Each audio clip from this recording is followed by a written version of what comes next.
నమస్కారం. ఈరోజు మాఘ పౌర్ణమి దాని యొక్క విశిష్టతను గురించి చెప్పుకుందాం. అందరికీ ముందుగాను నా యొక్క కృతజ్ఞతలు.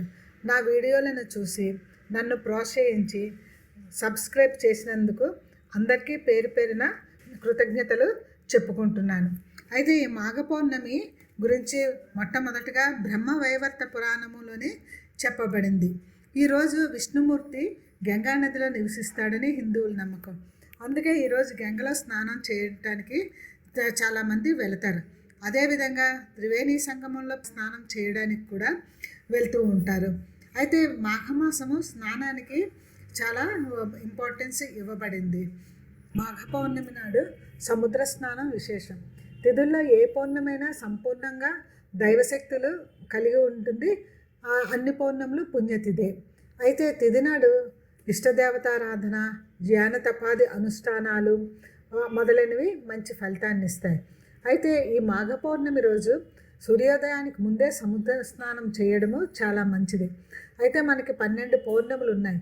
ఇందులో మాఘమాసంలో వచ్చిన పౌర్ణమి, కార్తీక మాసంలో వచ్చిన పౌర్ణమి, వైశాఖ మాసంలో వచ్చిన పౌర్ణములు ఎంతో ఉత్కృష్టమైనవి. వాటిని మనం వ్యర్థంగా ఉంచకుండా ఆ పౌర్ణముల రోజు మనం సముద్రంలోని స్నానం చేసి యజ్ఞ యాగాదులను చేయాలి, లేదా సత్యనారాయణ వ్రతం, దాన ధర్మాలు అటువంటివి చేయాలి అనేసి ధర్మశాస్త్రాలు చెప్తున్నాయి. వైశాఖి కార్తీకి మాఘి తిథయోతీవ పూజితాః స్నానదాన విహిన్నాస్తా ననేయ పాండునందన. అంటే స్నానదాన జపాది సత్కర్మలు లేకుండా వృధాగా ఈ 3 మాసాలు పూర్ణిమలను మనం గడపరాదు.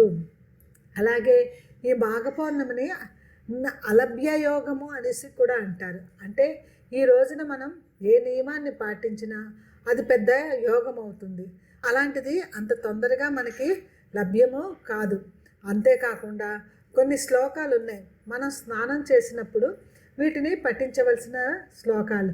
దుఃఖదారిద్ర్యనాశాయ శ్రీ విష్ణోస్నాయ చ ప్రాతస్నానం కరోమ్యజ్య మాఘే పాప వినాశనం మకరస్తే రవో మాఘే గోవిందాచ్యుత మాధవ స్నానేనానేన మే దేవ యథోక్త ఫలదో భవ అని పఠించి మౌనంగా మనం స్నానం చేయాలి.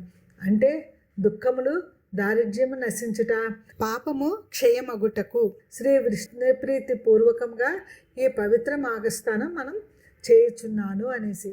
కనుక ఓ గోవింద, అచ్యుత, మాధవ, ఈ స్నానమునకు యథోక్తంగా నాకు ఫలముని అనుగ్రహించు అనేసి అర్థము.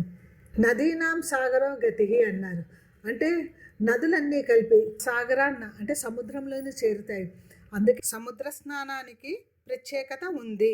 ఒకవేళ మనకి సముద్రం దగ్గరలో లేకపోయినా, సముద్ర స్నానం మనం చేయలేకపోయినా, అక్కడున్న నదులు, పవిత్రమైన నదులు ఏమున్నాయో ఆ నదిలో మనం స్నానం చేయటం వలన మాఘ పౌర్ణమికి ఎటువంటి పుణ్యం అదే పుణ్యం మనకు లభిస్తుంది.